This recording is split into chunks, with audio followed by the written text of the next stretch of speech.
Anyway, thank you for coming.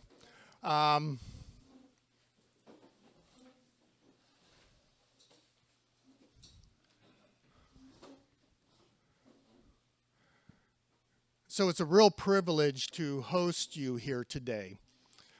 We have quite a diverse number of industries represented, along with local growers who are in the room who are growing the food that we all consume and or the dairy industry that is feeding us. We also have represented here horticulture companies, other vendors, people we interact with, people we network with, manufacturers that supply some of the things we may have in common. And today is about learning. There's a lot of things today we are going to get into that are cutting edge, latest research in a lot of the areas in which we work with, and we feel very privileged to be able to bring a lot of this to you. So bear with us. We've got 6 different people who are going to be presenting this morning. Some of them are just snapshots, but the beauty of this, you will get a lot out of what is being presented here today. And then beyond that, after we fill your bellies with lunch and you're tempted to run or take a nap, we are here all afternoon to network and answer questions and to help beyond what you got from a quick presentation, because I can tell you this is all, I mean, we're only going to dabble in the main presentations, but we don't want anyone leaving confused, mystified, sad. We want you to be encouraged because there's amazing technology that is coming our way, and it all points right back to nature and God's creation. It's that simple.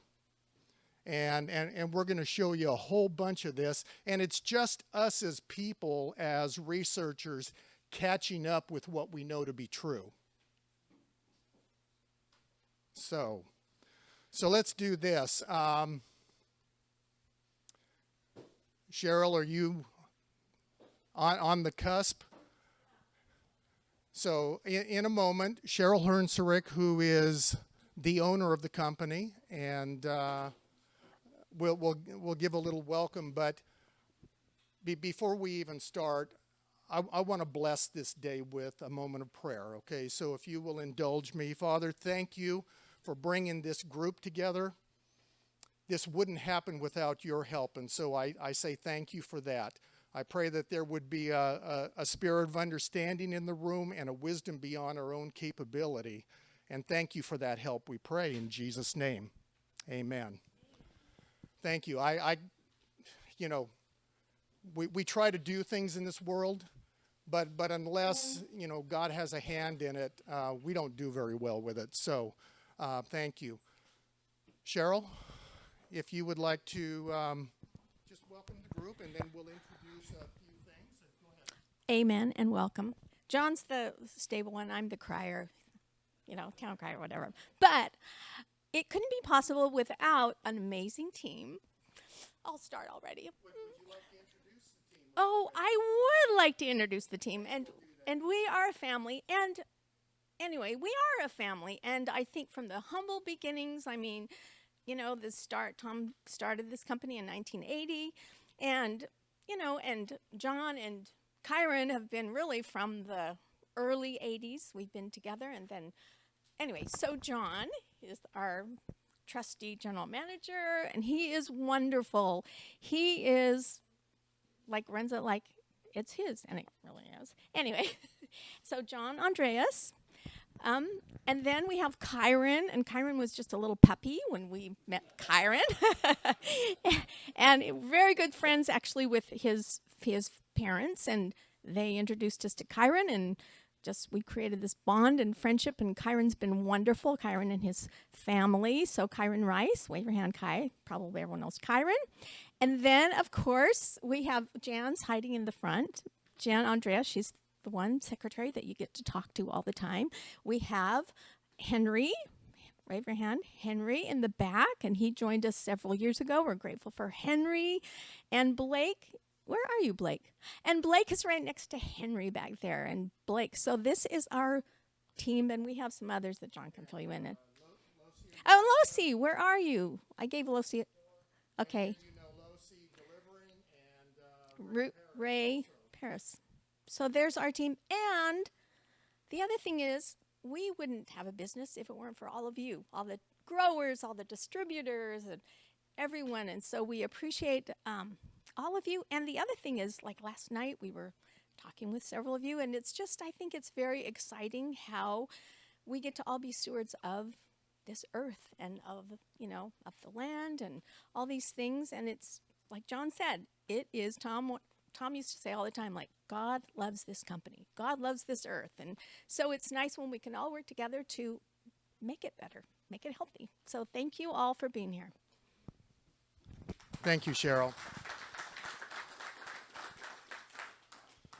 So, watching the time closely. Ben, you're up first, right? Why don't you come on up here? Ben Thompson with Plant Revolution, and his wife Jamie's here with him, but also Mark Egan, owner of the company. Would you stand, Mark? They are helping put this presentation on, and Efren, if you would, is secondarily Dr. Efren Cazares. He is the mycologist who is going to present the bulk of this presentation on the fungal world this morning. Volume a little more. Excuse me.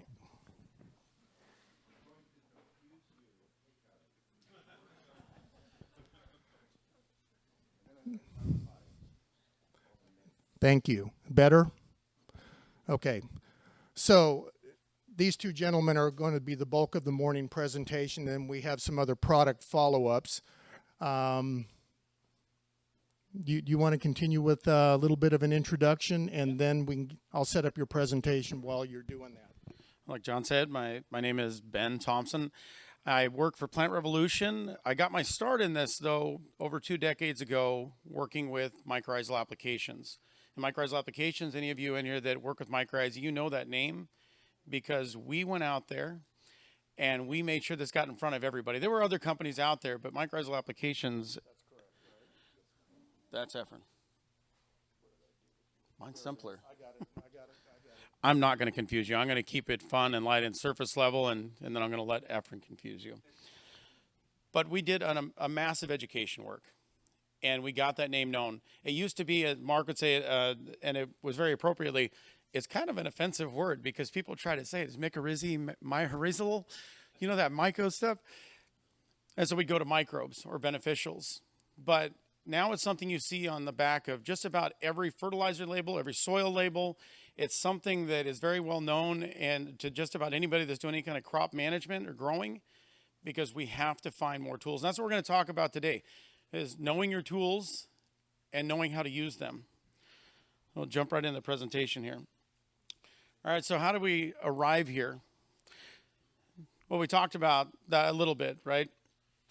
We know this science has been around for nearly a century, but it was greatly underappreciated and it was covered over. Why? Because we had all kinds of leftovers from industrial things and basically World War II. We had a lot of nitrogen. What are you going to do with that? You know what you can do with it? Man, can you grow?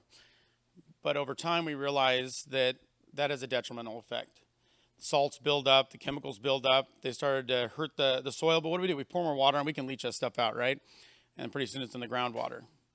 And so then we started thinking, all right, what does nature do? And isn't it amazing that nature's all a closed loop? There's no waste in nature. Nobody had to spray Roundup because weeds were not able to take over the world prior to all these herbicides, right? Why is that? Well, mycorrhizal fungi plays a huge part in that because it allows beneficial plants to outcompete for those nutrients and resources in the soil, which means that weeds don't overproliferate.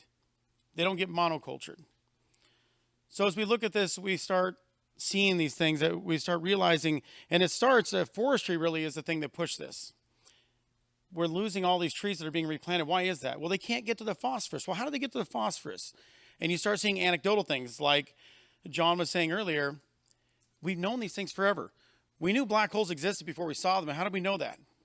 We could feel the gravity. We could see the effects. So we knew, in the same way here as we're looking at the science, there's a correlation here. We notice that there are different fungal bodies that are there.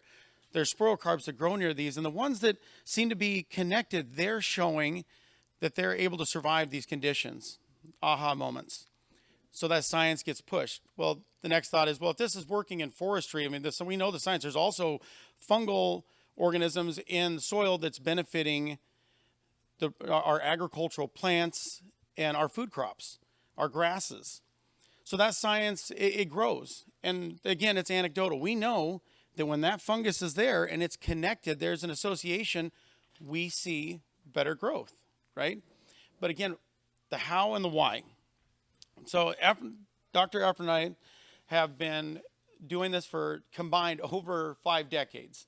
5 decades, thousands and thousands of hours spent in the lab, thousands of hours spent in the field, alongside tens of thousands of brilliant men and women out there that are looking at this from every different angle. And anybody that ever tells you that, they're the know-it of all this stuff, baloney.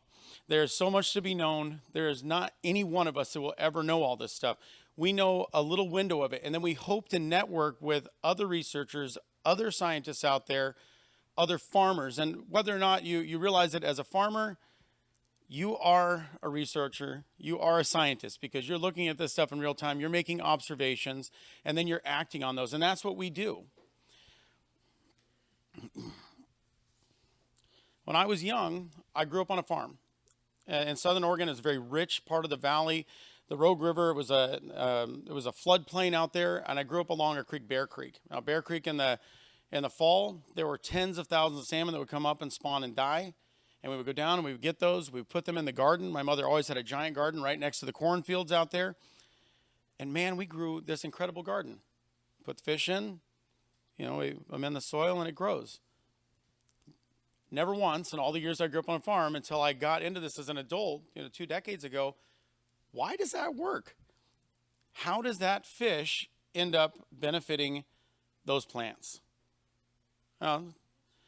We all know that the soil is filled with bacteria, the same as your gut. And you guys have probably heard that analogy before, but it really is true. The mycorrhizae, it creates the stomach of the plant. But in that rhizosphere is a massive amount of probiotics and biology, and they're in there digesting. Throw a cheeseburger in a cornfield in Iowa, the field will eat it. It will digest it. The same thing happens with all the nutrients in the soil. And the farther the science goes, the more we know about it, but we have to stop. We have to ask that question, why? Because these things, there is a cause and effect, and that's where the science is. Again, that's where we're going with this, is why is this happening? How is this happening? So we have to learn to ask why. And as farmers, you guys do that all the time. You're wondering, why do I see this discoloration in a leaf? Why am I seeing these striations on this type of a plant? You're looking for these things and you want the answer. You talk to your ag consultants, you're talking to different ones that are biologists that are looking at disease control, but nonetheless, you're looking, you're asking why, and that's what we're doing. How about how your plants have changed? You ever ask yourself that? We've been selectively breeding plants for thousands of years, and more recently, we've been forcefully changing them genetically. Get bigger top growth, higher yields. Did you ever ask what it does to the roots? What happened to the plant's physiology? Did it change the way the carbohydrates are transferred in the soil? Does that affect the biology? Ooh, very good questions. We don't have all the answers to that yet, but we're working on that. And that's part of the research. That's part of the day in and day out of making sure that we have an effective product, not just for your crops, but for crops around the world. And why is it important around the world? Now, who in here knows the genetic variance between every human on Earth? What the percentage is? Does anybody know? Percentage-wise, any guesses? Lower. 1/10 of 1%. Look at the diversity around here in this room.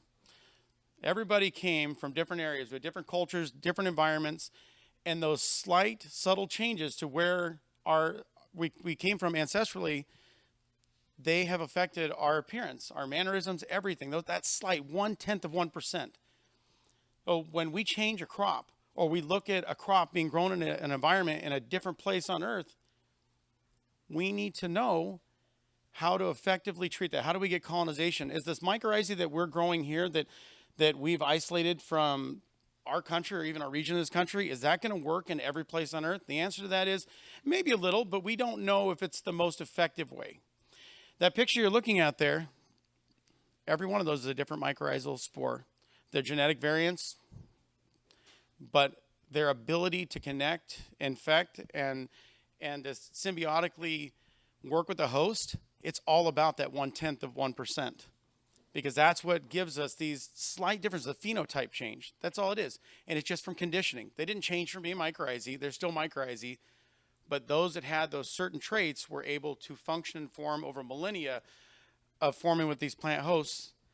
And so they're very effective. And that's, again, knowing your tools. Now, that's where Efren's going to come in, and he's going to confuse you about it. But you're going to learn a lot more about a very, very important tool. Mycorrhizae is not a silver bullet. It is not going to fix every issue you have, but it's a step in the right direction because we're focusing on the soil, we're focusing on regenerating it, we're focusing on how to get nutrients out of it effectively and get them back in there effectively because there is a cycling that goes on there, and mycorrhizae are a huge facilitator of that. But I'm going to turn it over to Dr. Efren now and let him confuse you.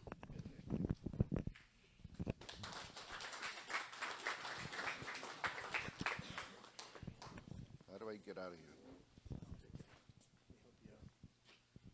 I usually like a clip microphone. Sorry. Because this one makes me want to sing. That's okay. Sometimes I can't control myself sometimes. And your directional arrows. Just keep the mic close. Good morning. Thank you for being here. Thank you for John and Kyron for the invitation. Ben for making me.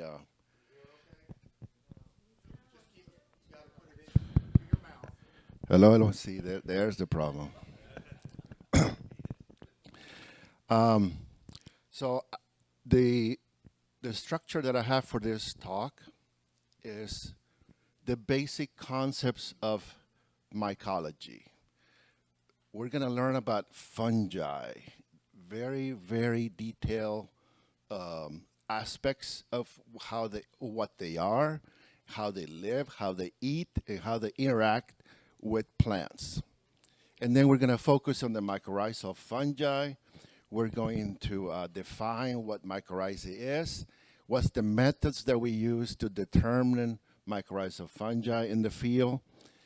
And then we're going to create a bunch of questions, and I hope you can start making yourself some questions so I'll be able to answer them.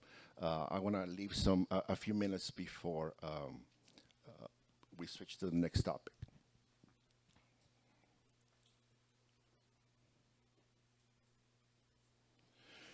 Right away, what are the two chemical reactions that are most important in the world? There's two chemical reactions that we depend on them. One is photosynthesis. One way, we fix CO2, we make sugars, and those sugars, the carbon compounds on those sugars, if you took chemistry, remember those C stick? Those sticks means bounds. And those connections is where the energy is stored. So when you break those little sticks, the energy releases. And that energy is what everybody that depends on sugars are living, like us. Everybody after the plants, we're looking for those carbon compounds, energy sources. And so that's where the chain goes up. The opposite reaction is respiration. It doesn't mean it's the inhaling or exhaling. It's the use of those carbon compounds to metabolize and use that energy. So photosynthesis one way, respiration the other way. And that's how the world works at the chemistry level. Immediately, we heard about fungi. What are fungi? They're not plants. They're not bacteria. They're not animals. They are fungi. They're everywhere. They're single cell or multicellular cell. They're fungal threads, or they can be like yeast, like single cells. They don't reproduce like bacteria, totally different. And in fact, fungi are closely related to animals than to plants.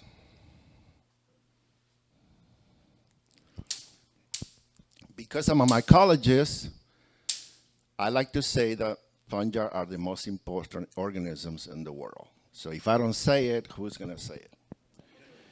They play vital functions in the ecosystems. We all depend on them. Sometimes we don't see them. They're microscopic. Sometimes we see the mushrooms. But those mushrooms are just the fruiting of the actual fungus. They're essential on decomposition. They take care of the organic matter. They break it down to make it available to the rest of the organisms, usually bacteria and plants.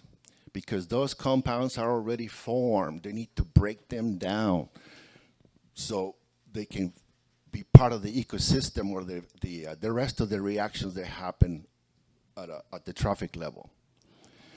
Obviously, they're very important in nutrient cycling, and we're going to talk about when the mycorrhizal comes into the picture. Just to give you an idea, there are estimates, really conservative, 1.5 million species of fungi, but only 5% have names on it. The rest of them, we just don't know their names, what are they and what they're doing. So we know very little.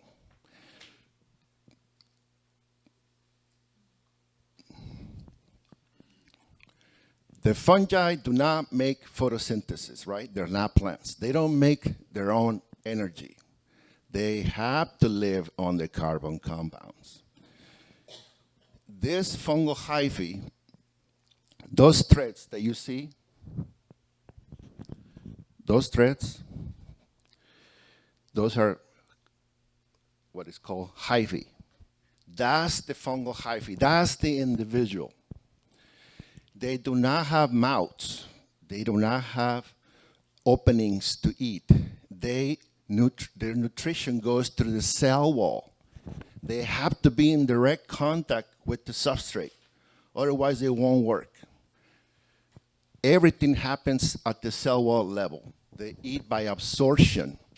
And to do that, because the cell wall is really thin, the only way is to decompose all those organic or the carbon compounds, to break them down so they can go through the cell wall. That's the only way. So they always have to be in direct contact with the substrate. And for that, how do they break those down, those compounds?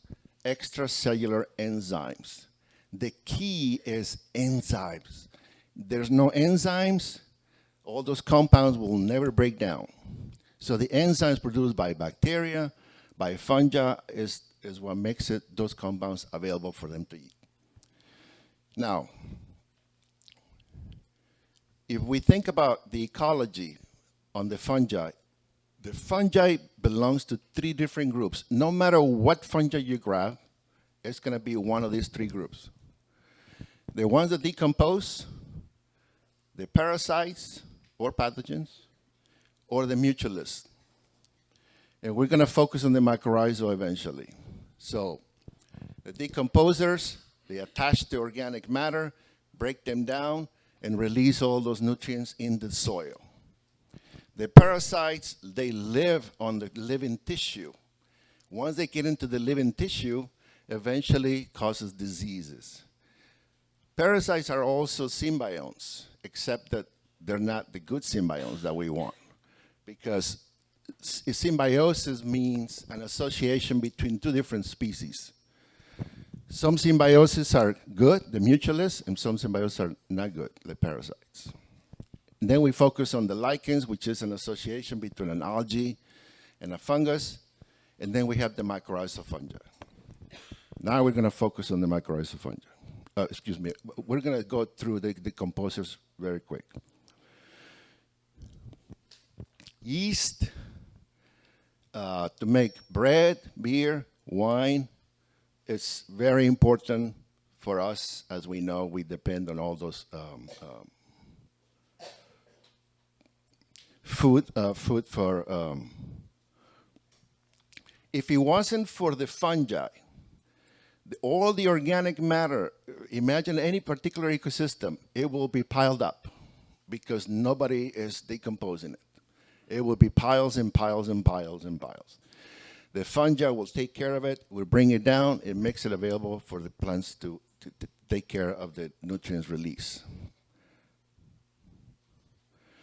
As I say, there's enzymes for every compound. There's so many enzymes, very specific, that will break down all the components on the plant tissues. Very complex enzymes to very simple enzymes, but they have to be produced by somebody. Some microorganism has to produce those enzymes. Without the enzymes, nobody will be able to eat the same as humans. Decomposers. If you see in this picture, most of those fruiting bodies is just like an apple to a tree. That's not the fungi, that's just the fruit body. The rest of the organisms is immersed in the substrate, in the wood, in the soil, and the plant tissue. But when we see them in the field, at least we have an idea that is present. Sometimes there's no fruiting bodies, that doesn't mean the fungi is not there. It's just not producing the fruiting body. The parasites is one of the biggest enemies for farmers. As soon as you get the disease, immediately we panic. How do we control it? How do we kill it? A lot of times is the fungi are there, is that we create the habitat for the fungi to thrive. So when we don't prune, we create a lot of areas where the moisture is kept, and so the moisture and warm temperatures creates disease.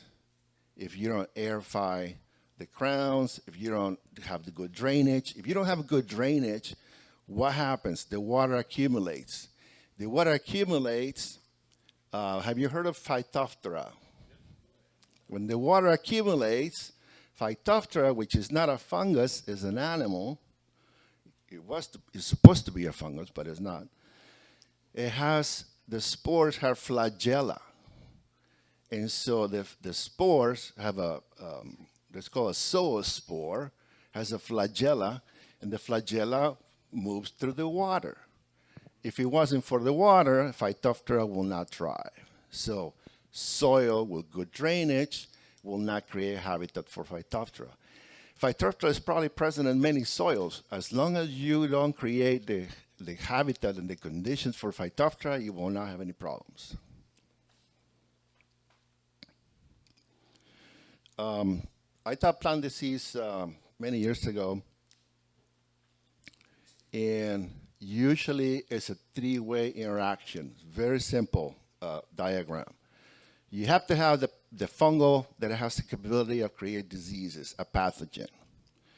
You have to create the conditions, the environment, but also you have to have a susceptible host. If you don't have one of those conditions, the plant disease will not happen. But if you do, and the time of the year, the seasonality, the habitat, the pathogens present, you create all the factors that will create a disease. And we don't want that. Just an example of fungal parasites, but I want to jump into mycorrhizal, the definition. Just to clarify, mycorrhizae, it's the association between the fungal hyphae and the plant, usually mainly in the roots. It's the association. Mycorrhizal means that it causes the association. The products have mycorrhizal fungal spores. What they sell you is mycorrhizal fungal spores. They don't sell you the association. They sell you the spores. So when those spores germinate and they create a fungal hyphae, the body, and gets into the root system, that's mycorrhizae. So that's just the definition of mycorrhizae. So it's basically a fungus root from the Greek myx and rhiza root. It was way in the 1800s. I wasn't born yet. Very simple definition, the mutualistic symbiosis between soil fungi and certain soil fungi and plants. A more sophisticated definition, and it's basically the relationship between the plant roots, where the nutrients go through the fungal hyphae around the cylinder, absorb the nutrients, most nutrients in solution, and then they transfer to the plant into the cell zone, in the cortical cells of the root system, mainly on the feeder roots. And that's where it goes one way, all the nutrients mainly in solution, and then the other way, the fungal depends on the sugars produced by the plant because the fungus do not produce photosynthesis. So it's two-way interaction. And obviously you need the habitat, is the soil. Most mycorrhizae happen in the soil. It has to have a habitat. There's just a few pictures that we'll go in detail. This is not new. Mycorrhizal association, in a very primitive way, when the plants migrated into the land 400 million years ago, the fungal and the plant cells already associated. They couldn't do it themselves. And that's where the early evidence have of mycorrhizal association, way, way back in the Devonian.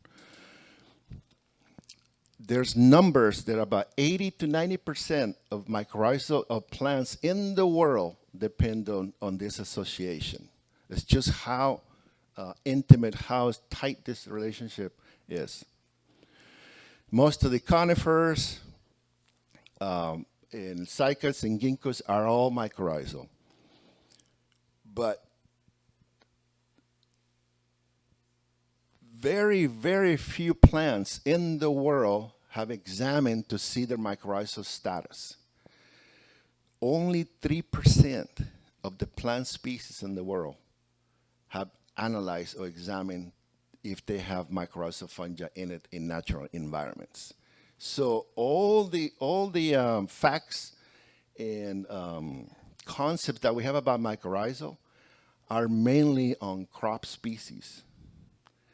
So what happened, and we develop all these concepts and all these assumptions that this is what happens in the rest of the plants in the world. So people like you, the farmers, are the ones that are producing a lot of data into the mycorrhizal research because it's important for the world to live because of the work you do. And so most of the research is on crop production.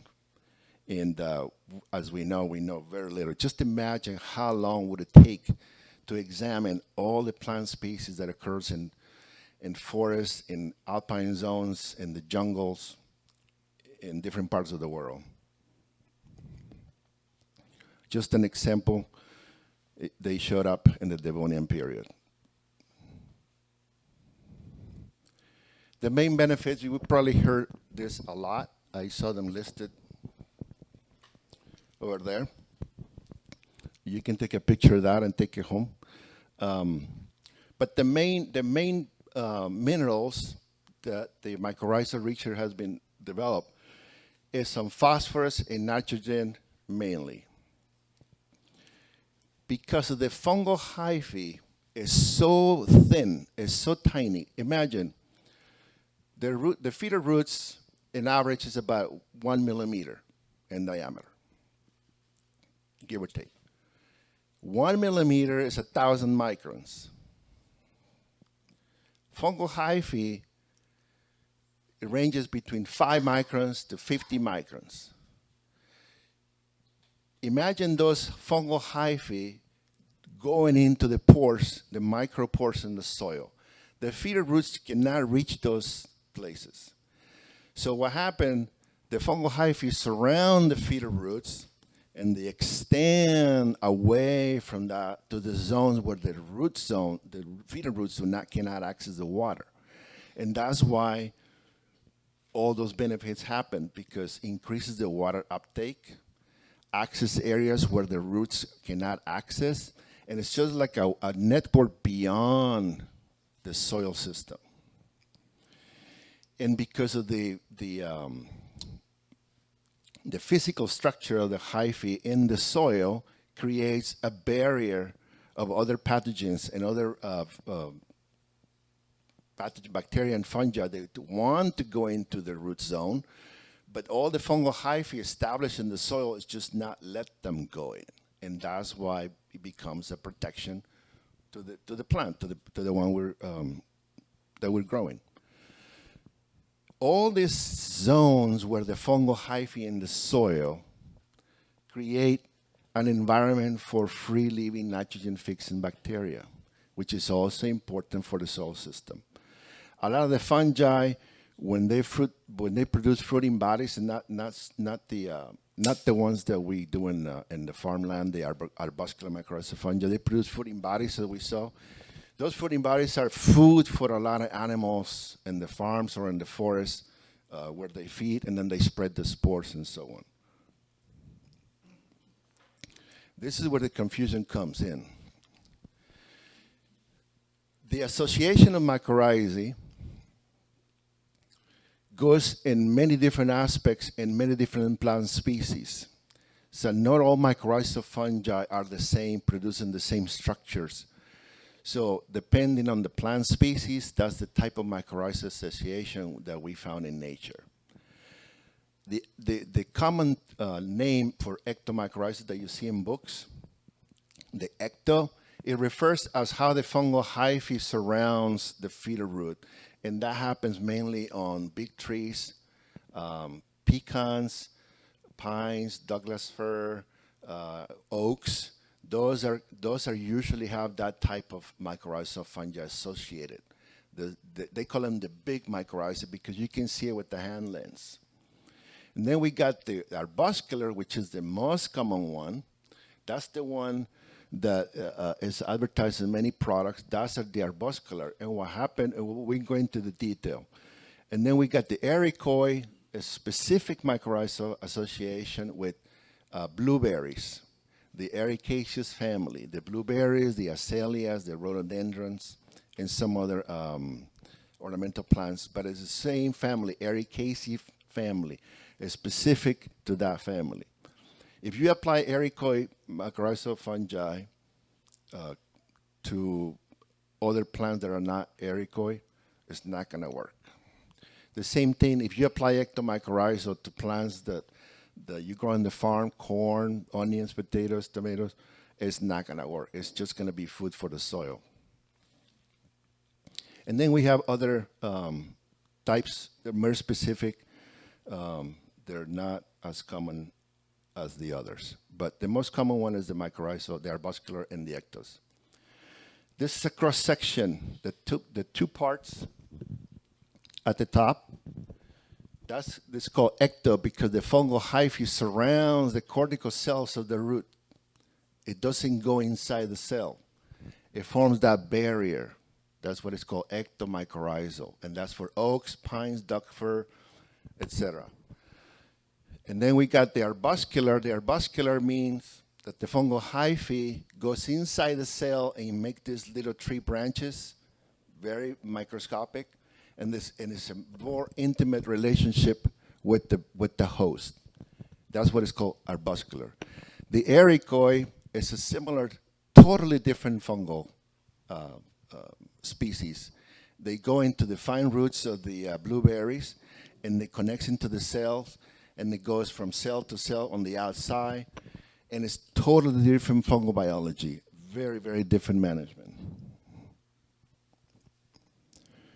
We'll go quick because the ectomycorrhizal, you see the host Douglas fir, spruce, pine, hemlock, firs, larch oak, birch, willows. Most of them are big trees.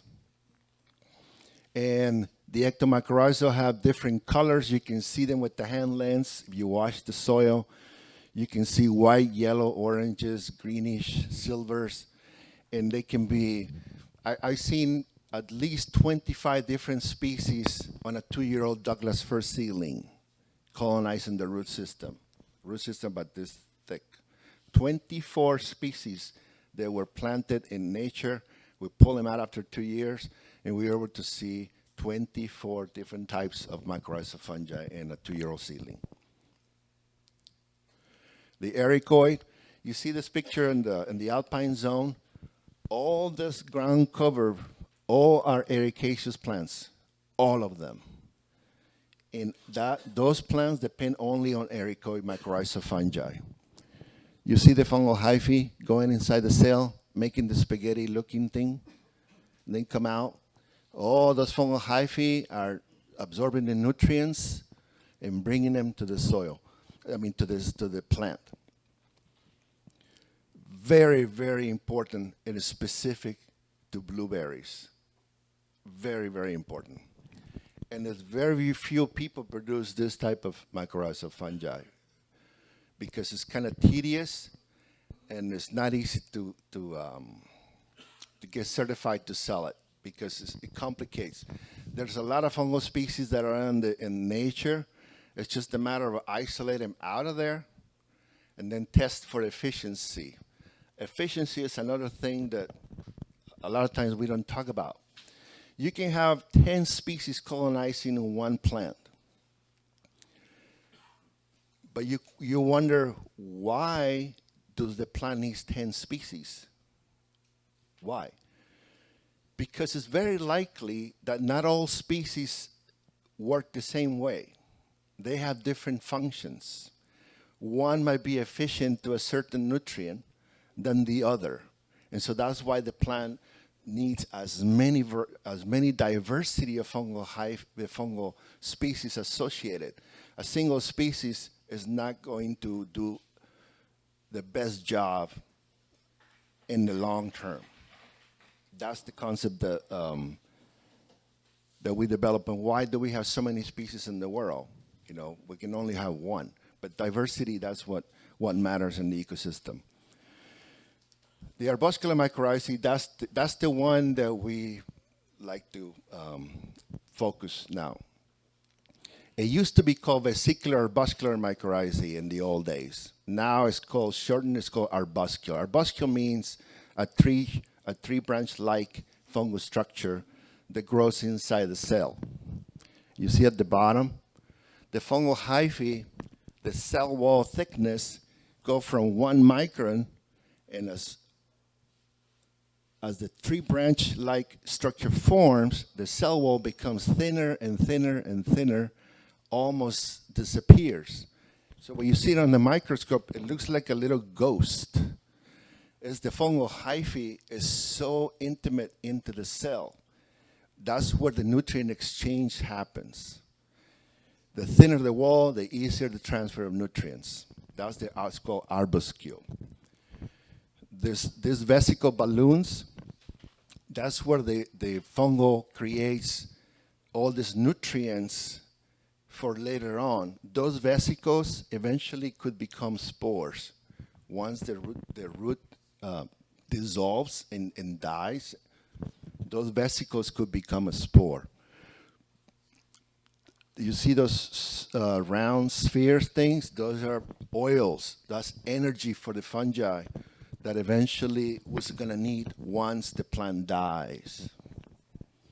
And see the host, most agricultural crops, a lot of, some trees can have both. Some trees can have arbuscular mycorrhizal fungi and ectomycorrhizal fungi.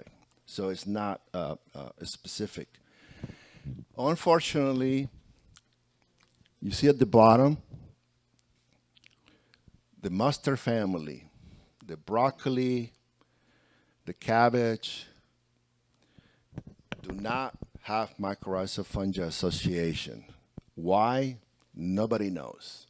Maybe, I mean, you can speculate that that family is more evolved than the rest of them.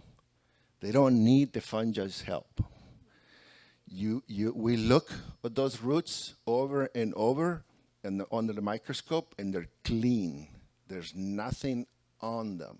We don't see bacteria. We don't see fungi growing outside. They're so efficient absorbing nutrients that they don't need the fungal association. Yes.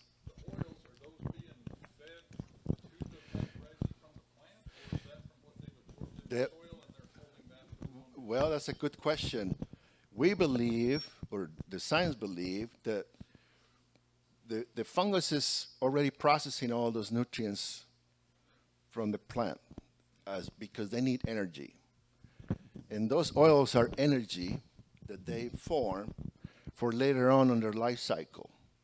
Because once the spores gets formed, once the fungus gets formed and the root dies, it's left behind in the soil. And what are this fungus going to do without the plant?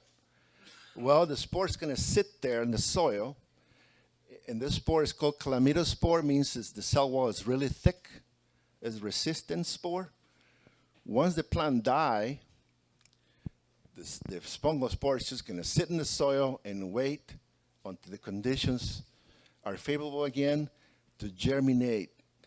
And to germinate, they need energy to grow and create another fungal individual that if that individual doesn't find a host, a root available, it's going to die. So it can only last as long as the energy is in the spore. Once the energy is done and it didn't find a host that he can connect, or she, and that's it. So what we see colonizing is a reflection of the successes. There's a lot of spores that germinate and there's nothing available. It could be, but they call them resting spore. Because a lot of the spores can last 2 or 3 years in the soil. Yeah, so they can be accumulating in the spore bank. And what happens is that you have all this spore production, and once you see spore numbers really high, that means that the soil system is in good health. That means a lot of good things are happening. We'll get into that. It's more interesting.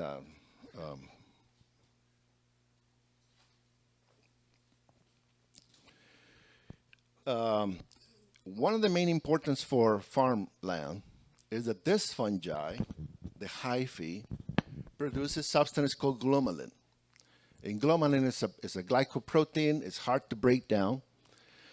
And they call it soil superglue. And that's what makes the soil structure.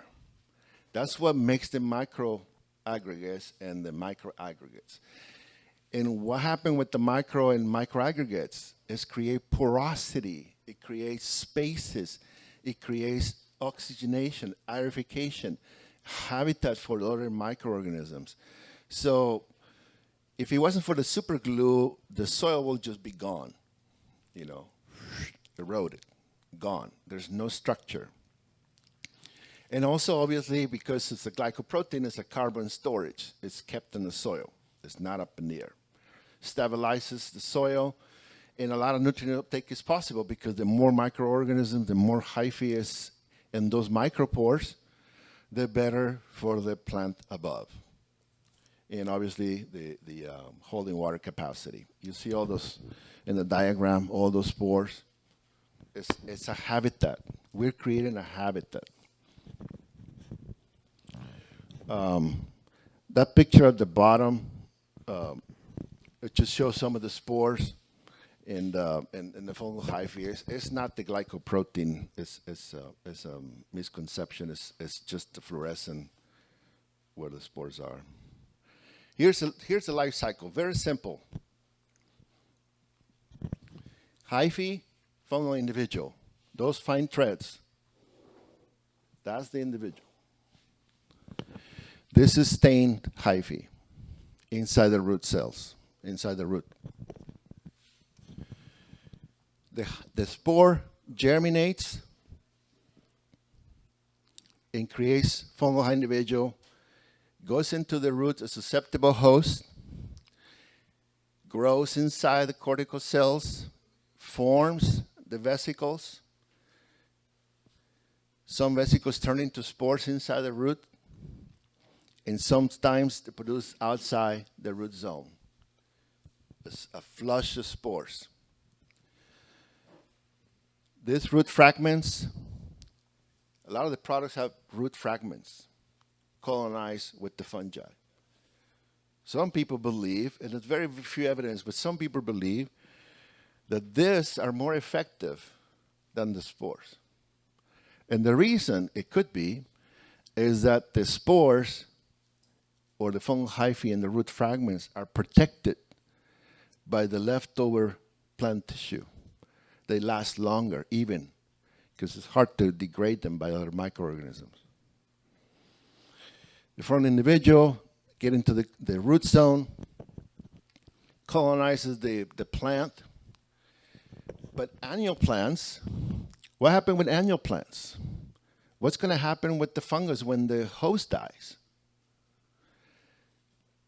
Apparently, when the plant's starting to get older, the physiology changes, the nutrition changes, and the fungus receives these biochemical signals, these physiological signals.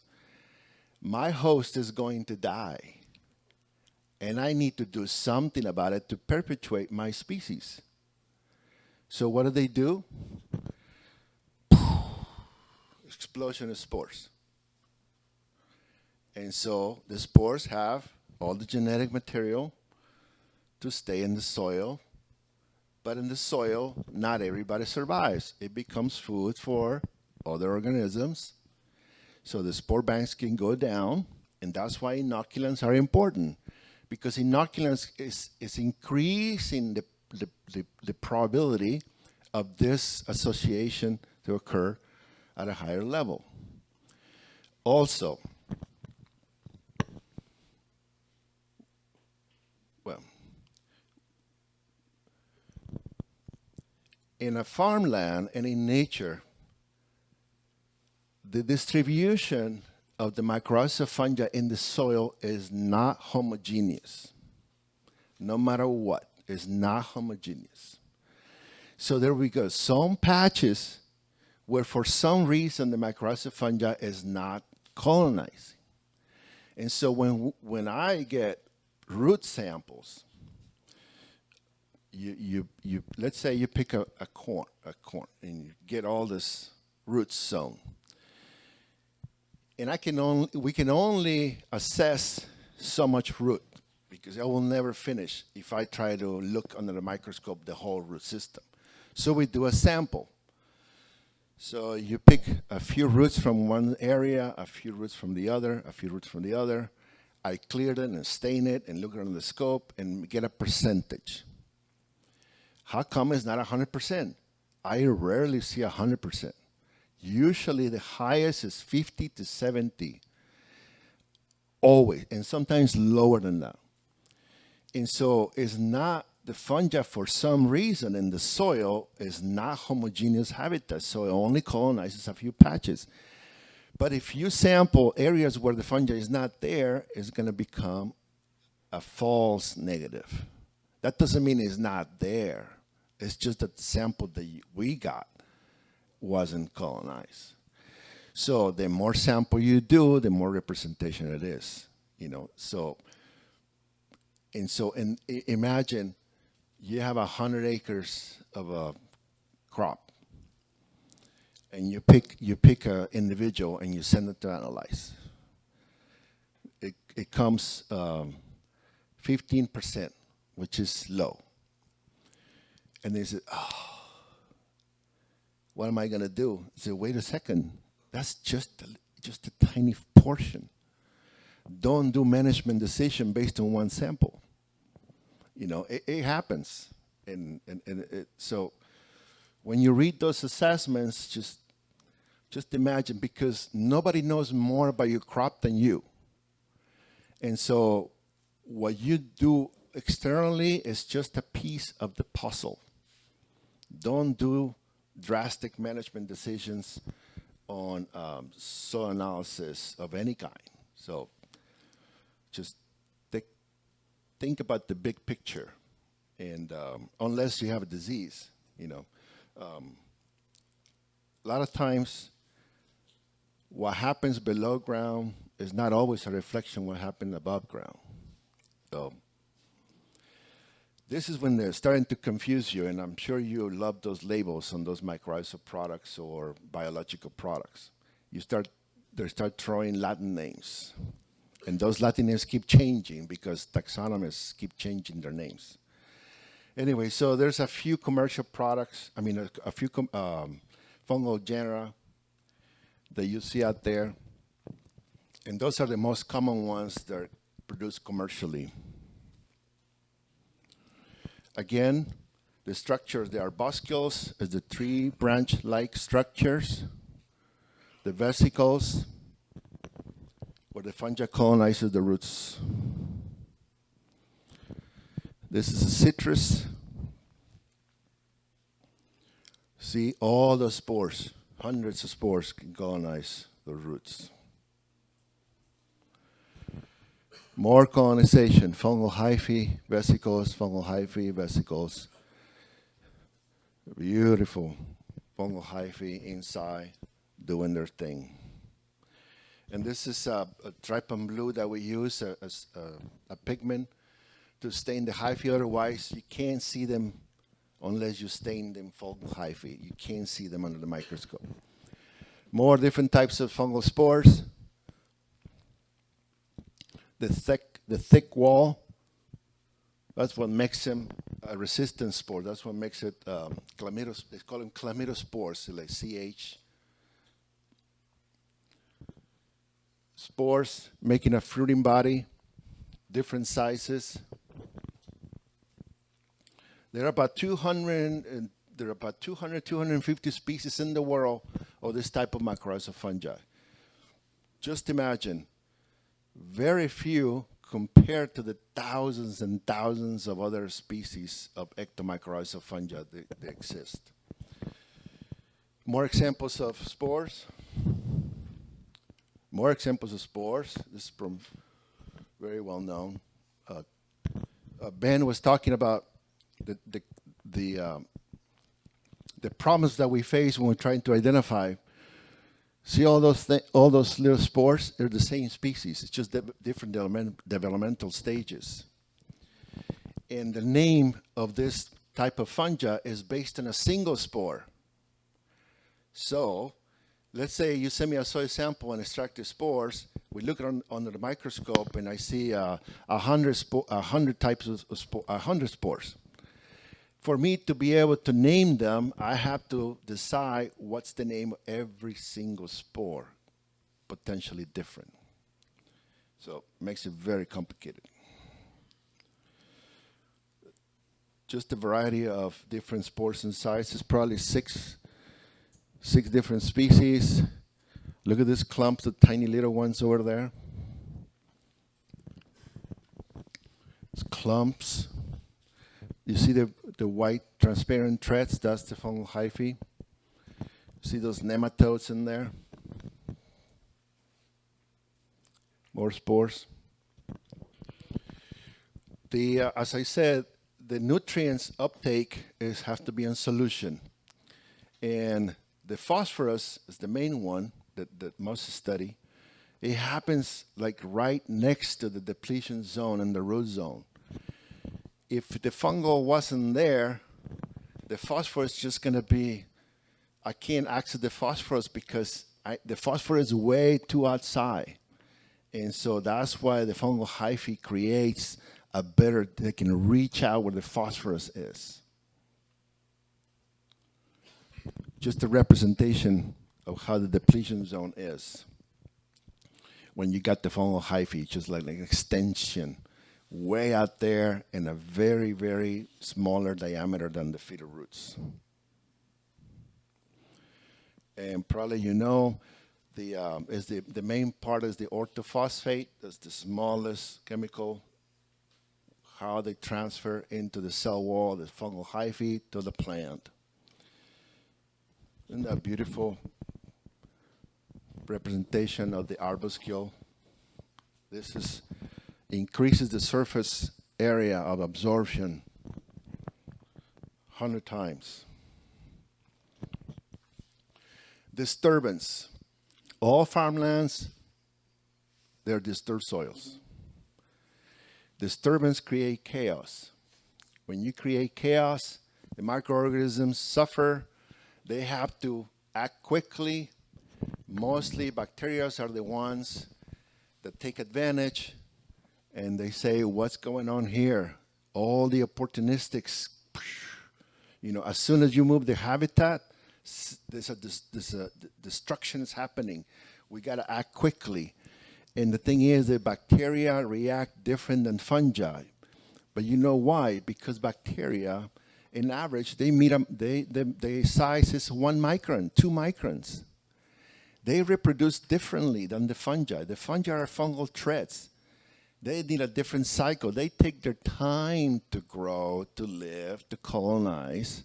Bacteria replicates exponentially, and that means one little tiny bacteria, 1 micron, splits into 2, and those 2 split, and they grow exponentially, and that's why bacteria grow so quickly in 24 hours.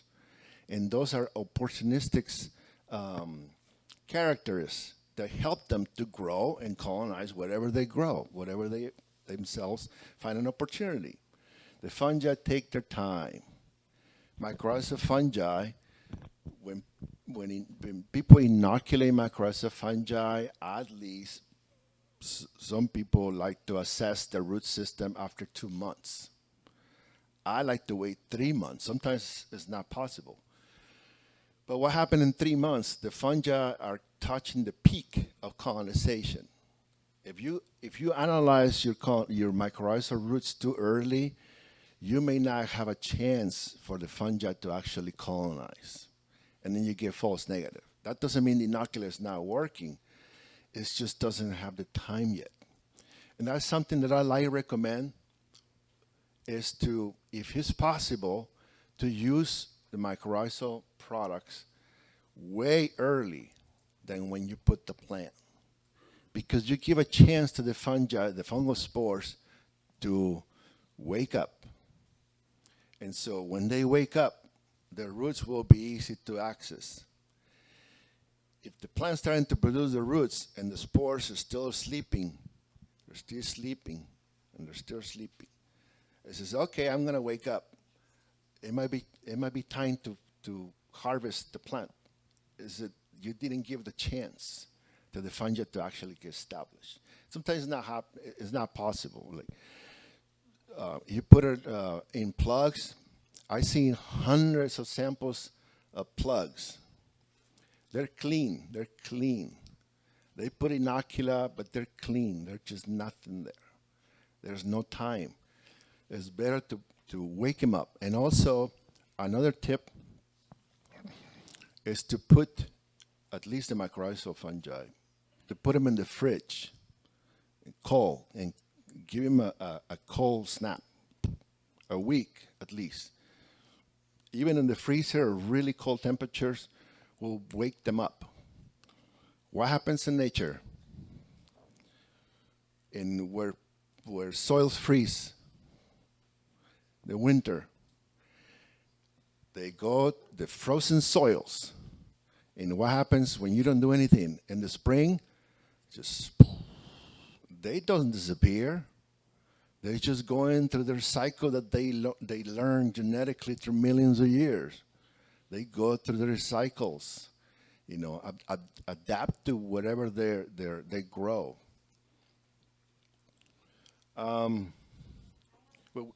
Sure.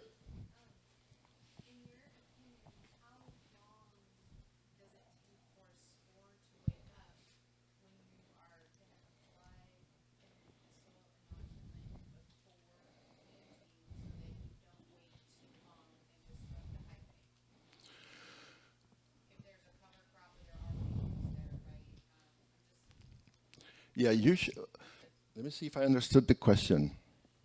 Is this like in a natural soil or in a nursery or in a greenhouse? But in a field, because I really like your comment to apply a soil inoculant of mycorrhizae before planting so that the spores have time to wake up and colonize the roots. But how long about, based on, you can even pair it with the soil temperature, do spores take to wake up? Because if you potentially wait too long, you could be doing soil disturbance I would say, typing. I would say 2 weeks. 2 weeks. Yeah, yeah, because we've done that before. You put them in in the cold temperatures. A week is enough for them to, okay, I'm ready. The cold temperature is starting to signal the chemicals that break the cell wall and start. It's all enzymes. It's all enzymes. The enzymes are ready to burst. When they call them stratification, that's the term. There's chemical scarification, when you break down the seeds, and the stratification, we apply cold temperatures. Yeah, so in nature, you go through 3 stages. I've seen samples that are under ice for 6 months, dormant. They're beautifully germinating as soon as the warm temperatures break. So that's the long term. So it doesn't take long, but they're just dormant. As soon as you take them out of the fridge, they're ready. And that's spring happens in the northern hemispheres.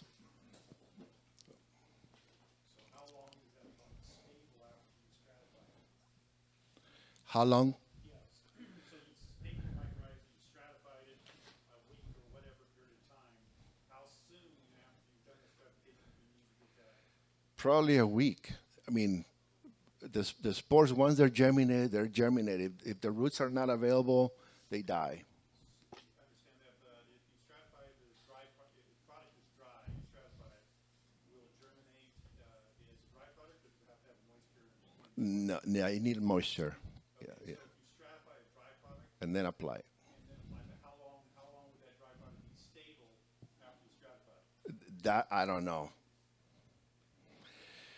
It's a three-way, right? So you got the plant, and I'm talking in the farm, in the soil. Yes. So if you apply before, Yes. because well, it depends on what plants you're growing too. If it is broadcasting or it's through irrigation system, some people put it on the irrigation system. If you put them in the fridge, cold temperatures, and you wait a week to apply it, it depends on what practice you do. They're just going to be in the soil, and obviously, some will not survive because the roots are not available. But some will do, and once they do, they start to grow, and there's no stopping them. So when you seeds out the stratification, after you, if you leave that seed out and not germinated, it reduces usually a pretty straight line curve. So the stratification's gone in 2 months or something like that, and you have to do the stratifier. You have to do it again. Do we have any idea if mycorrhizae acts the same way? Very likely. Very likely. We don't have any idea what that time period is. No, because it all depends on what. It's one of those generalizations. Yes. It may work for some species, it may not. But so it's kind of if you want to do that, you will have to test every single species available and see if it actually occurs, and then see what time does it take to get colonization, and then what is the peak for that particular crop, and then test it with another crop, because the enzymes at each crop are different. So it becomes a little. So it's hard to say this will work for all of them. I will be lying to you. So it's stratification, what temperature do you use? Refrigerator or freezer? The colder, on the top shelf. Okay. top shelf. I mean, some people put them in the freezer. Some people put them in the freezer.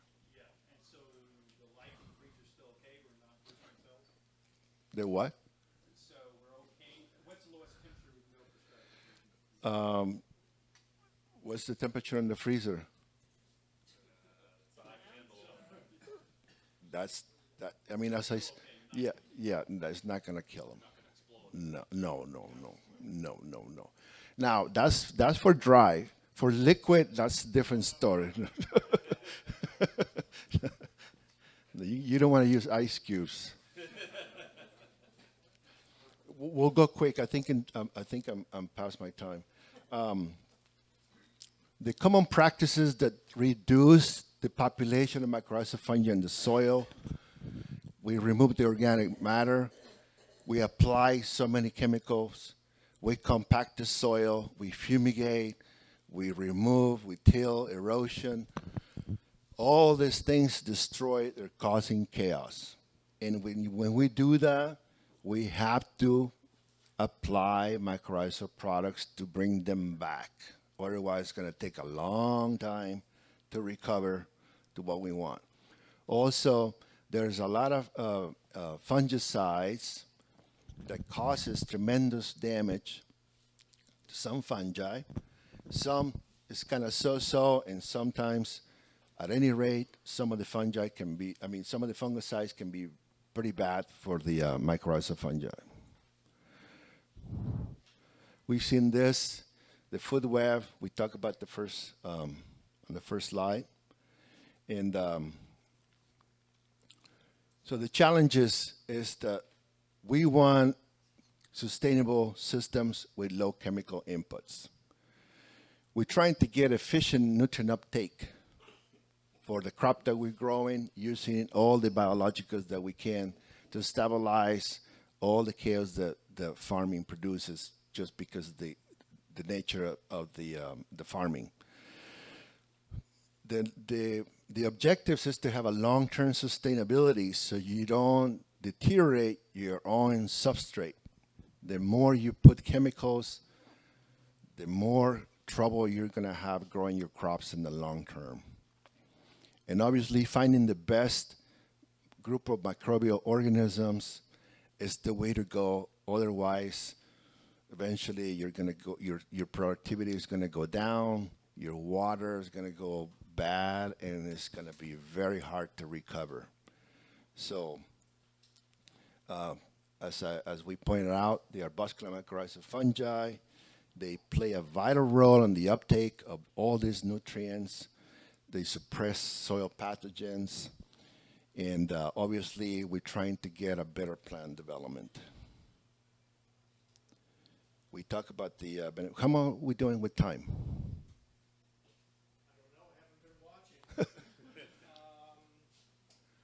Okay. Oh, we got. So again, just to reiterate, they create soil structure. They have a better access to soil nutrients. They prevent diseases. Obviously, we're trying to increase the plant performance because we want good crops and reduce the inputs of the chemicals. We can skip on that one. The inoculants, they come in different carrier materials. We inoculate different ways. Some by irrigation, most of them, powders, granules, depends on the crop. They inoculate different ways at a nursery level, irrigation, injections, some at the base of the root system, some before. We know this is an old picture where I was saying they didn't know anything about mycorrhizae at this point. They just planted the cedars, I believe those were cedars. They just let them germinate. And they noticed all these patches of trees in clumps. So what is going on?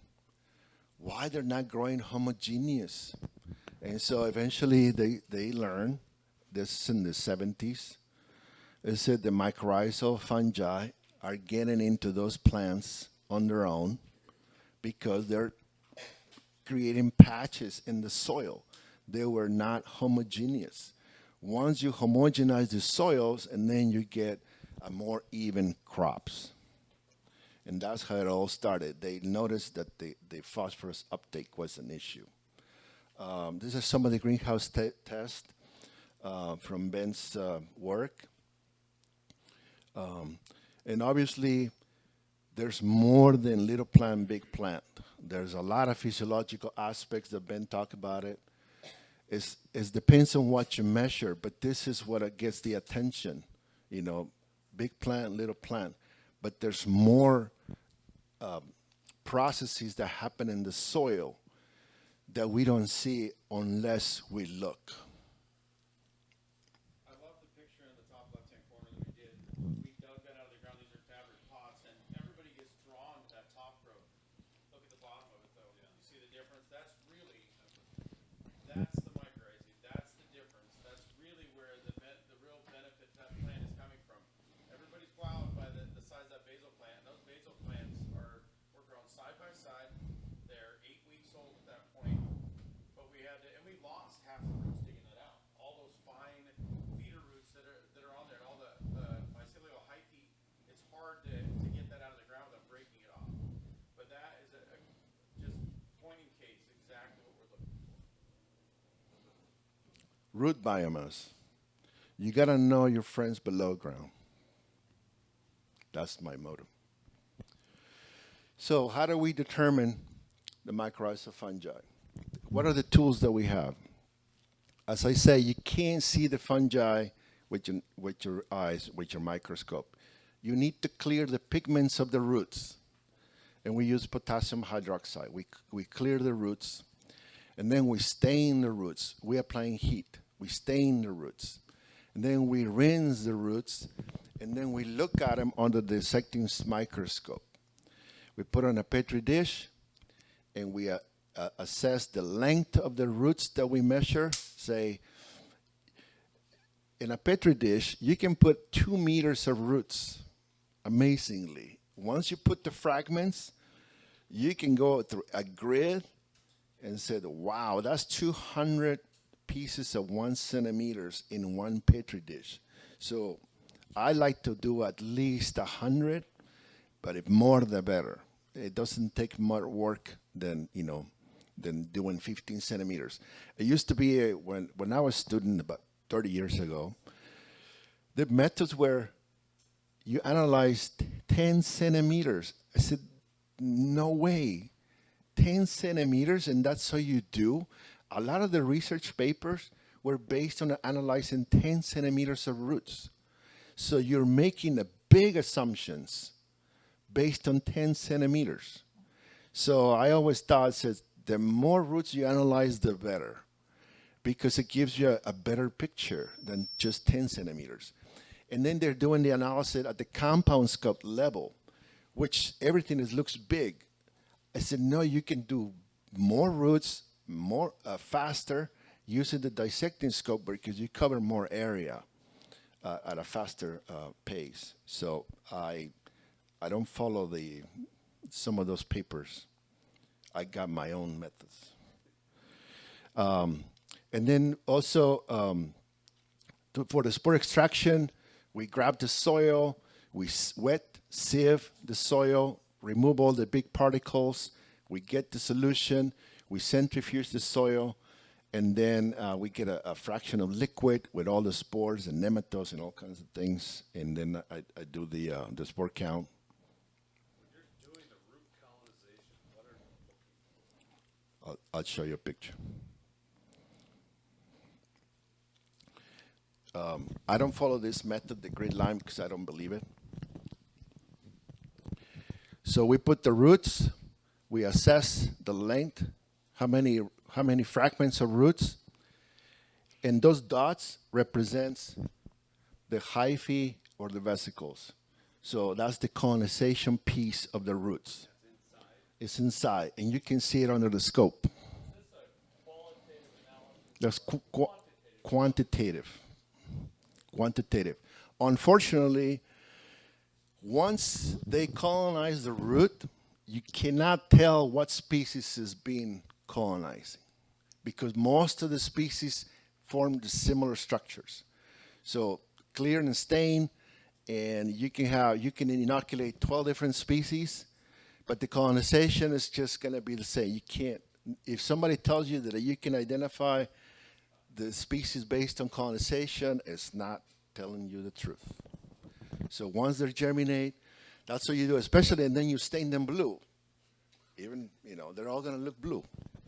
So you get a percentage. You say, you measure 100 centimeters, and I look 30 centimeters were colonized with the structures, 30% colonization.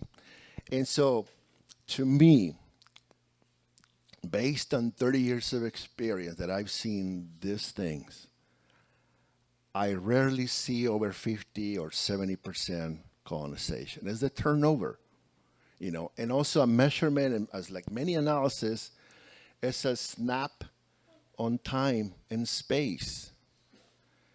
Because if I measure 30%, if I wait another week, I may measure 35% on a different sample, or 40.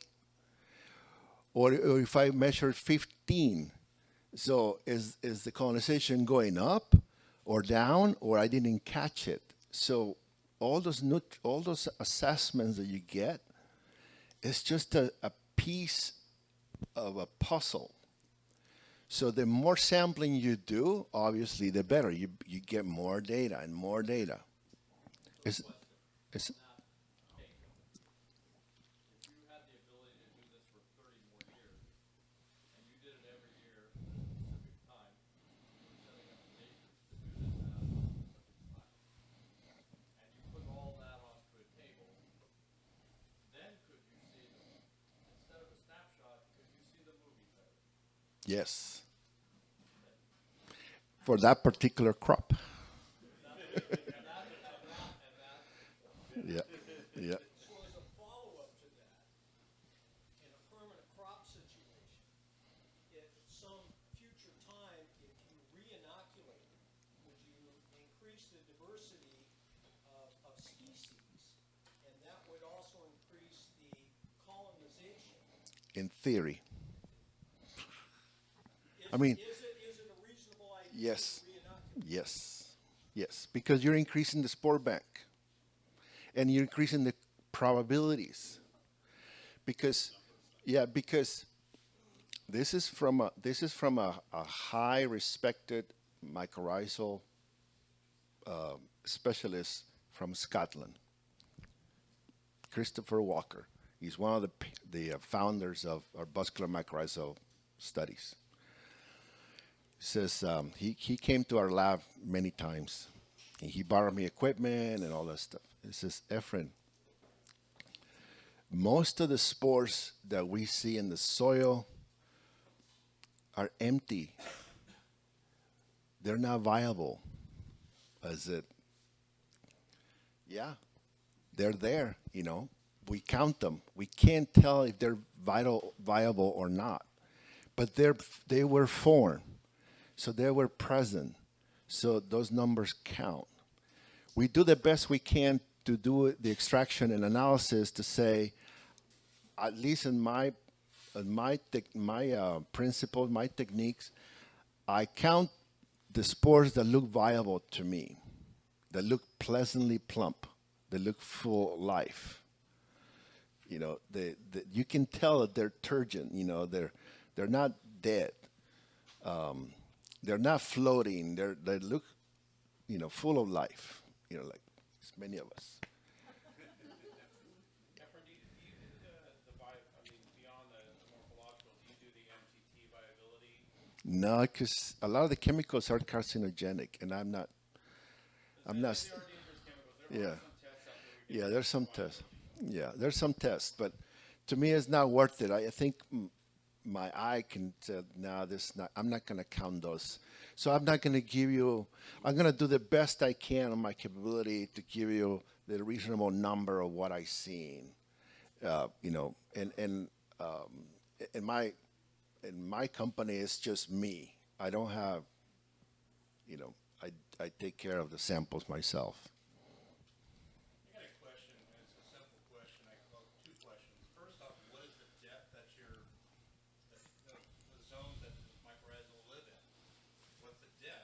The depth usually is going to be determined by the depth of your crop. They're just going to follow. And then the second part of that is Foot. you get people going out inoculating and then they go through with pesticides, herbicides. Yeah. You know, it's amazing. I can assure you that if all of us go and visit everybody's crop or piece of land, says, okay, it's your turn to tell us what you do with your crop. You know, what you did this time. It's okay. You go to the next one. What did you do? And we're gonna be all different things. You know, my bucket was on the left side. I did this with the right hand side. I clip with this tools. No, I use different tools. My tractor has this tire pressure, and on and on and on. So it's gonna vary a lot. But as to answer your question, whatever the root zone is, that's where the mycorrhizal fungi is going to be connected, you know. And you're the one that knows where they are. You're the one where the crops are stunting, where they're better. And that's what I call target sampling. And maybe you can apply that, maybe you guys apply it before. They asked me, how many samples should I send? I said, depends on your budget, depends on how big is your farm, your crop, and what do you want to do with those numbers. Are you going to make some drastic management decisions based on what the results come out? Okay, so if you have a limited budget, let's do this. Let's do a domino sample. Number 5. 4 corners in the center. Think about it. Okay, 4 corners in the center. And you can divide that into on every acre or every 10 acres or 100 acres. You can do that 5 as many times you want. It says, okay, target sampling. What are your best plants? The best crop? Which ones are the tallest? Okay, go over there and see what's going on below ground. Which ones are the ones that are not growing very well? Okay, go to those. Where the soil gets puddles? Go in that area. Where is the soil or the weeds are yellow or not, or a disease? So you're trying to get those numbers and map those things. So when you get the results, you put the numbers back into your map and look for trends. So you're maximizing the data you're getting by putting pieces of the puzzle on a limited resources. So not just going, you know, and go at it, because eventually you're the one that's going to put those numbers together, you know, or your soil consultant. So, and then you can have a better decision based on the data you're collecting. And if you do that at a season, you know, 3 or 4 times a year, you'll see trends. You're going to see trends. And then you're going to find out when is the best time to do the management that you do, apply whatever you want to apply. And also, what are the parameters that you're measuring? Are those parameters that you're measuring the right parameters? You know, what is it? Productivity, flower, color, photosynthesis, index, phosphorus, plant nutrition. So what is the best measurement that is going to indicate of whatever you're trying to manage or applying, you know? Because correlating, you know, I apply mycorrhizal product, but what did you measure to see the effectiveness?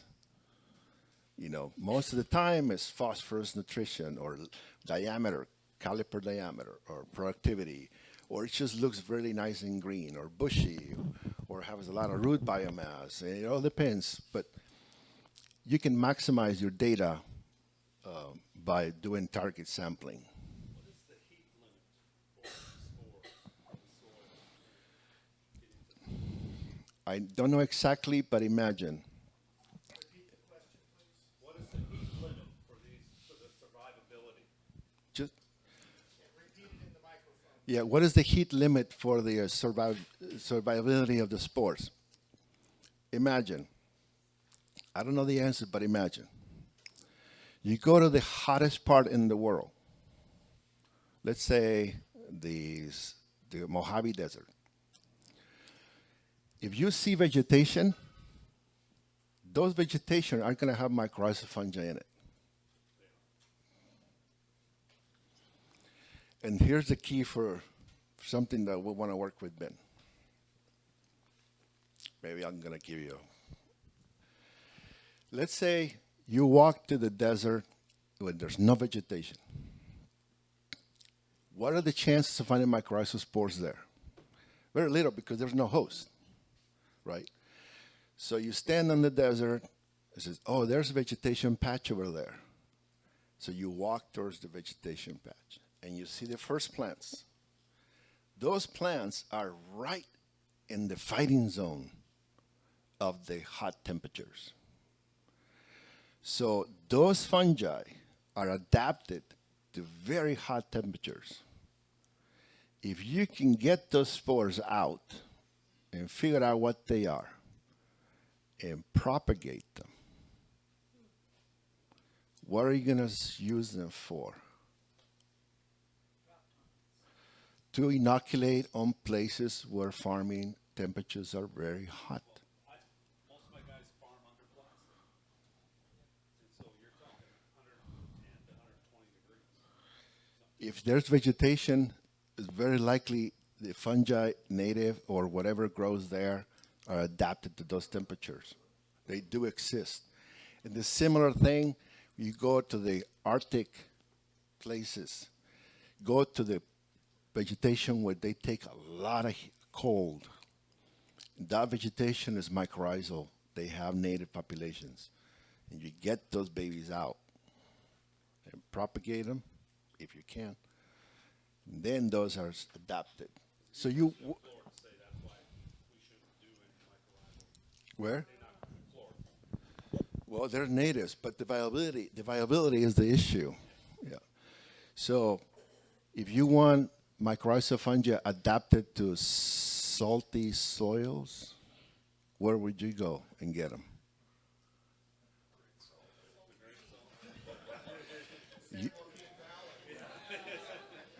If you go to those patches of vegetation, I can assure you 100% that there's mycorrhizal fungi adapted to those soils. And if you want to get the ocean shore, they're adapted to, yes. Imagine using saline water to irrigate golf courses.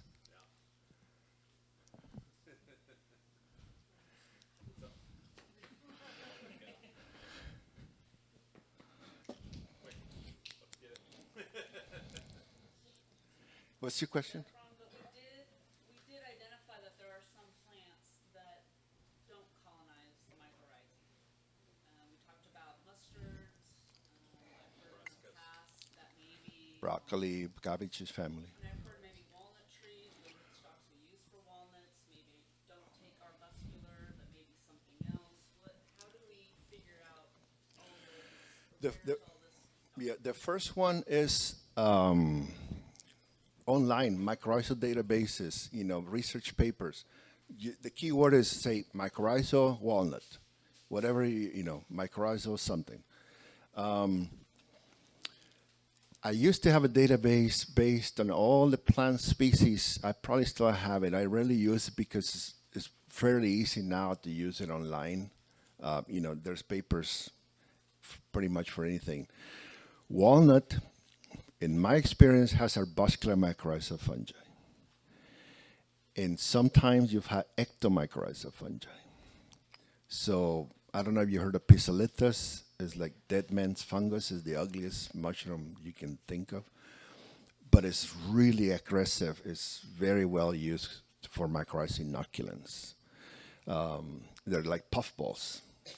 And they grow with pecans. They found it in oaklands. It's pretty much worldwide, different species, but it's very well known. So the database exists. Now, there's so many questions, and I hope I just stir up your brains, but the age of the plant also matters. especially on perennials. There are certain mycorrhizal fungi that associate at a seedling stage. And then there's fungal succession. As the plant goes older, fungi come and go. So if you have a nursery of seedlings of trees, say duck fir or pine or oaks, you can inoculate seedlings, but that doesn't mean that fungi is going to stay all the way until 100, 200 years old. So the fungi will come in from the air, nature will come in.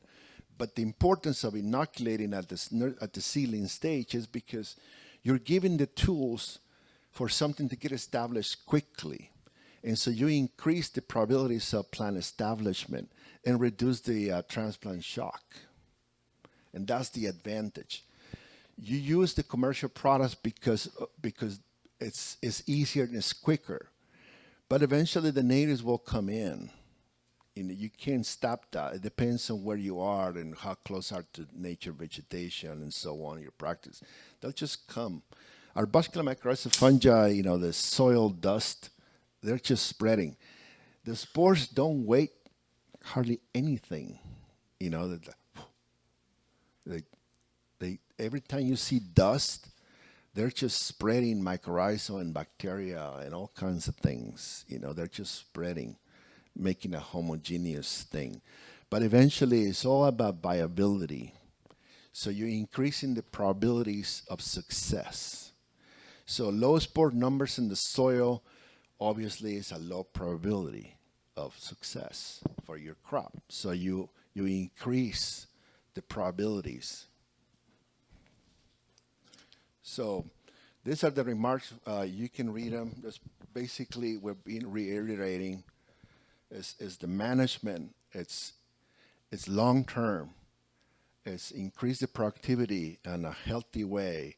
A healthy soil system is going to be better in the long run than applying chemicals after chemicals after chemicals. It just makes the plants depending on something that is just not going to last you very long. And by the time you want to fix the soil, it's going to take you even more time. And so you can have a good product with very low inputs. I mean, I'm not telling you not to use them. I'm just telling you to think about when you do the management so you can drink your water.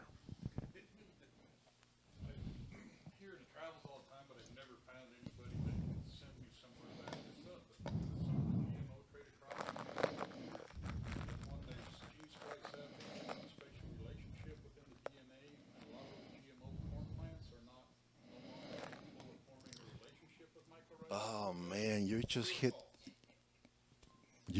the nail. That's a question that's been in my head for a long time. The people that defend the GMOs, everybody has the right to defend the GMOs. Even microbiologists colleagues, they defend the GMO and that's fine. My question is,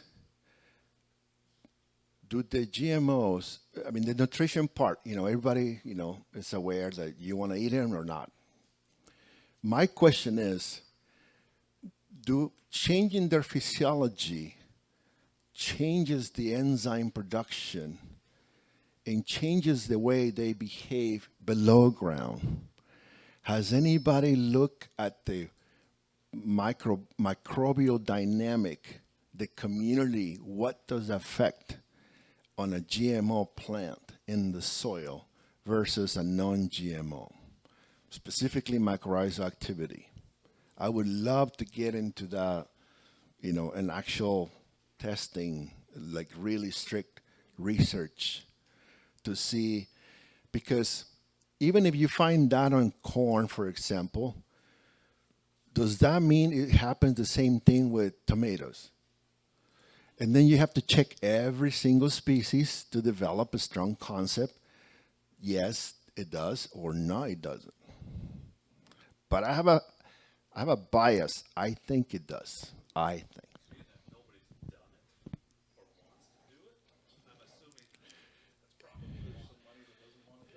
It's dangerous. when I this is a side note. When I started in 2003, 2004, starting to reach out clients, I applied to the USGA research grants, golf courses. That was my thing. The Audubon Society was interesting. And I sent an email to the director of research, and he replied to me, "We don't fund mycorrhizal research. Period." Why?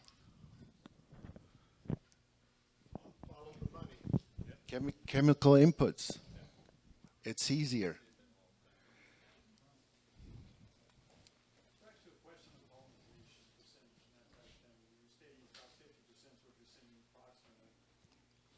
So obviously you have nothing, no pollination, you don't have pollen. Is there any equity as far as the amount of pollination to the performance of the plant? There is diffusion, there is transport of nutrient within cells. So do I need more than 50%? Excuse me. That's another great question. And I put that to other colleagues. I said, a species A of mycorrhizal fungi may colonize 10%. A species B colonize 50%. But a species A is more efficient uptaking phosphorus than 40%. So colonization is not strongly correlated to efficiency. I mean, it seems logic, but it's not, and that probably applies for a lot of systems. You know, efficiency is another thing, and so the theory, and I like to believe that behind products that have a lot of species, it's because one species is it may be better than the other doing certain things. So the more diversity you have, you're tapping all those different processes, you know. And so we don't know exactly which one, but the more the better. The more diverse, the better. That we know it's better to have diversity, just like in nature. You go to a native plant community, and you look at the root system, and you look all what's going below ground. It's like a jungle of microbial activity. And then you start walking towards the farmland, and it becomes more simple. It's a lot simpler. It's all homogeneous, and it's all disturbed. You know, every time you move the soil, you're disturbing it. But that's part of doing agriculture. And so the more we try to imitate what's happened at a native and a non-disturbed, we try to bring some of those concepts into our systems, the better in the long run, as we know. Because those things, nobody waters them. There's no irrigation systems. They're native. They're plant communities in the forest. They're just waiting for the rain. And they're adapted to no irrigation. What do? They adapt. They close their stomas. They reduce the transpiration. They do everything they need to survive. You know, why do we see green vegetation on the canyons of all these hills? They know that's where the thing's happening. You know, the canyons. That's where the good stuff is. All the good stuff is there. So, I know there's more questions, but we do want to honor the time. So, we've got all afternoon. Okay, Dr. Efren will be around, as well as Ben and many others. So, let's take a quick break. I'm sure there's some restroom needs. Get a drink. We'll pick right back up at 11 o'clock even, and azomite, Theta salmons, is on the bill first. So take a couple minutes. Oh, while I'm up here, real quick, thank you to Kavakovich 5 Farms. Kenny, raise your hand. provided the grapes on the table. They were freshly killed last night, so thank you very much for making that possible. And so go ahead and take a quick break. Okay. And all those grapes, they all have mycorrhizae on them. They do. They do. Okay. Efren just mentioned he has to leave at 2 p.m. So you've got about an hour after lunch, and so if you need more of him, he will be available for a bit. Thank you.